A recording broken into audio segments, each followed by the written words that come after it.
ఒకసారి ఒక పార్టీ నడపడం ఒకసారి అనిపిస్తుంది, ఎట్లాగరా పార్టీ పెట్టేసి ఇక్కడ దాకా వచ్చాం అనిపిస్తుంది.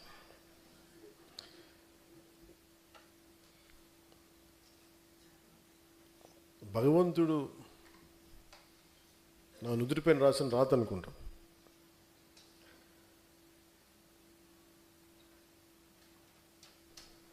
చాలా బాధ్యతతోటి ఏదో నాకు చాలాసార్లు చెప్తుంటాను, పదవుల గురించి కాదు వీటి గురించి కాదు, మరి పదవుల గురించి కాకపోతే నువ్వు ఎందుకు వచ్చావు అని మాట్లాడుతూ ఉంటారు కంటెంపరీ పొలిటికల్ లీడర్స్ అంతా. నేను ఒక ఓల్డ్ టైమర్ని, ఫ్రీడమ్ స్ట్రగుల్ని కథలు చదివి స్ఫూర్తిని చెందినవాడిని, ఒక భగత్ సింగ్ కథలు చదివి ప్రేరణ పొందినవాడిని. భగత్ సింగ్కి ఏ పదవి ఉంది? మనం గుండెల్లో పెట్టుకున్న స్థానం తప్ప. సుభాష్ చంద్రబోస్కి ఏ పదవి ఉంది? దేశం కోసం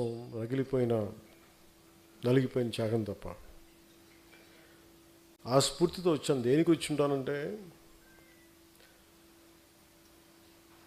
బేసిక్ సహజ వనరులు పాడైపోయి ఎవరు మాట్లాడరేంటి, నదులు కలుషితం అయిపోతున్నాయి, గాలి కలుషితం అయిపోతుంది, ఎవరు మాట్లాడరేంటి, మనం ఏం చేయాలి, ఈ బాధలు ఇలాంటివన్నీ కలిపి ఒక సగటు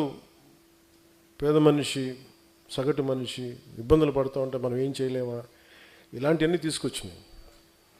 వాటికి పదవులు ఒక బాధ్యత తప్ప వాటిని నేను ఒక గోల్గా పెట్టుకుని రాలా. అలా అని చెప్పి నాకు పదవుల మీద అగౌరవమో లేదంటే తక్కువ చులకన భావం లేదు. నాకు చాలా గౌరవం ఆ పదవుల మీద. కానీ పదవి కోసమే నేను ఉన్నానంటే, ఒకవేళ పదవి లేకపోతే పని చేయవా అని నాకు నేను ప్రశ్నించుకుంటాను. ఇదే హాల్లో 2019లో ఇదే మన నుడి మన నది ఇక్కడ ప్రారంభించాం. ఆ రోజు మనకు తెలుసా, ఇదే రాజమండ్రి ఒక కీలకమైన ఘట్టం ఉంటుంది. ఇక్కడ ఒక కీలకమైన భారతదేశపు సంబంధించిన పాలిటిక్స్కి ఒక మూలస్తంభం ఇక్కడి నుంచి ఏర్పడుతుంది అని ఆ రోజు మనకే తెలియదు. అలాంటి రాజమండ్రి 2 సంవత్సరాల క్రితం దాదాపు మార్చిలో అనుకుంటారు, గౌరవ ముఖ్యమంత్రి గారిని ఆయన జైల్లో పెట్టినప్పుడు అది ఎలాంటి పరిస్థితులు ఉన్నాయో మీ అందరికీ తెలుసు. ఆ రోజున శివంగంలో కొట్లాడారు. యువకులు అయితే రోడ్ల మీదకి వచ్చి కొట్లాడారు. కేసులు ఉంటాయా పోతాయా, ఏమైతే అవుద్దని. తెలంగాణ బోర్డర్ దగ్గర నుంచి వైజాగ్ దాకా మొత్తం నలుమూలల, పల్నాడు కావచ్చు, గుంటూరు జిల్లాలు కావచ్చు, ప్రకాశం జిల్లా కావచ్చు.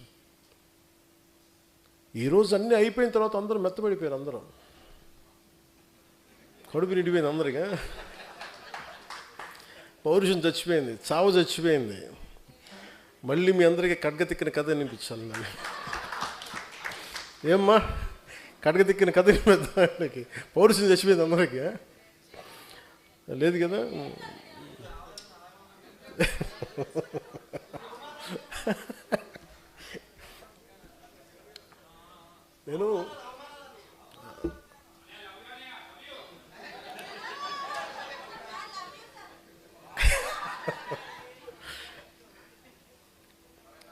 నేను అవమానాలు జరుగుతున్నాయి అంటే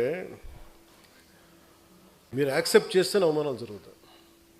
మిమ్మల్ని మీరు తగ్గించుకుంటేనే అవమానాలు జరుగుతాయి. నేను ఎప్పుడు మిమ్మల్ని తగ్గించమని నేను అడగట్లా. మనలో మన అనైక్యతే మిమ్మల్ని అవమానాలు గురి చేస్తుంది. ఉదాహరణకి మొన్న అంటే ఇప్పుడు కూడా మీరు సపోజ్ మనందరం ఈ రూమ్లో కూర్చున్నాం, బయట వాడు వచ్చి దాడి చేయాలంటే ఈ రూమ్లో ఉన్నాడే తలుపు తీయాలి.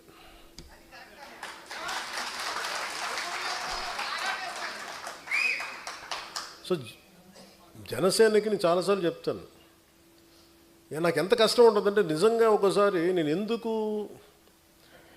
నేను మొన్న తమిళ్ పాలిటిక్స్ చూస్తున్నాను ఈ మధ్యన. వాళ్ళు ఎంత సుఖంగా చేశారా పాలిటిక్స్, ఎంత సుఖంగా చేశారు. నాకు అసూయ కలిగేంత సుఖంగా చేశారు. నేను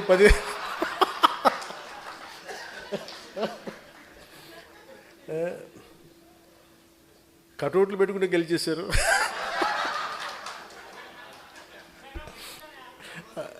అలాగే కటౌట్లు హలోగ్రామ్స్ పెట్టుకుంటే బాగుంది. అలాగే చక్కగా సీఎంలు అయిపోయారు. నన్ను 15 సంవత్సరాలు రోడ్డు మీద దేకిచ్చినా కానీ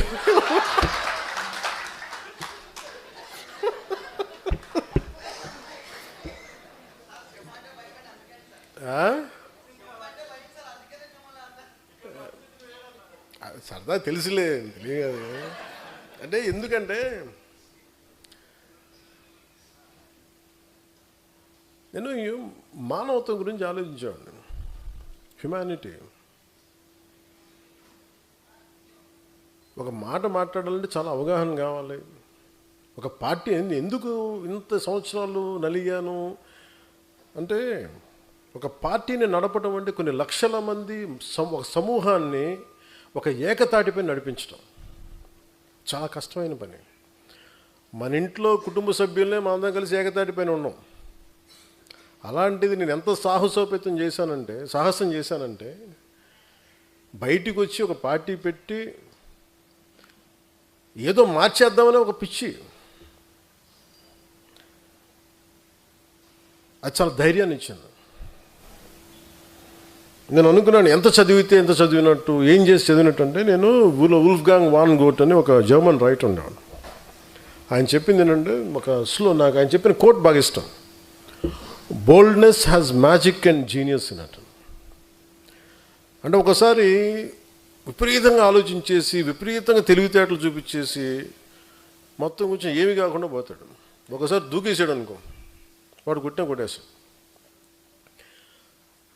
చాలామంది మహానుభావులు మేధావులు చదివి పుస్తకాలు పురుగులైపోయి యాక్షన్ లేకుండా అనాలిసిస్కే పరిమితం అయిపోయి ఇళ్లలో మగ్గిపోతారు. సో నేను ఎంత నేర్చుకునే పెట్టుకొని నేను ఏదో ఒక టైంలో దూకేద్దాం పాలిటిక్స్ని దూకేసాను. పాలిటిక్స్కి నేను ఎప్పుడు వచ్చాను పాలిటిక్స్కి? One was in early 30s. నాకు ఇప్పుడు అర్థమవుద్ది. నేను అసలు అవగాహన లేకుండా ఏది కూర్చోబెట్టంటే అప్పటికే నేను చాలా ఏమంటుందని జీవితాన్ని చూసేసాను అనుకున్నాను. ఇప్పుడు అనుకుంటాను జీవితాన్ని చూసి పార్టీ పెట్టాను అనుకుంటాను. ఆ టైంలో 2007లో సిపిఎఫ్ పెట్టినప్పుడు same political commitment, same political ideology. అంటే ఈ దేశంలో సగటు మనిషి బలంగా ఉండాలి. ఈ దేశంలో సగటు మనిషి కష్టం వస్తే వాడు చెప్పుకోగలగాలి. ఒక ఎమ్మెల్యే ఉన్నా, ఎంపీ తెలిసినా, నాకు ఒక వార్డు మెంబర్ తెలిసినా తెలియకపోయినా సగటు మనిషి వ్యవస్థలకు నిలబడాలి, వ్యవస్థలు అతను న్యాయం చేయాలి. ఇలాంటి ఈరోజు చాలా ఏమైపోయింటే సహజంగా మనకు రావాల్సిన హక్కులు ఇచ్చేవాళ్ళు ఎవరు లేరు. మనకి తెచ్చుకోవాలి, ఇవన్నీ సాధించుకోవాలి, సాధించుకోవాలి. ఇలాంటి 100 సమస్యలు ఇవన్నీ కూర్చోబెట్టి నన్ను ఆలోచించి ప్రేరణ కలిగించి ఇక్కడ దాకా తీసుకొచ్చింది. నేను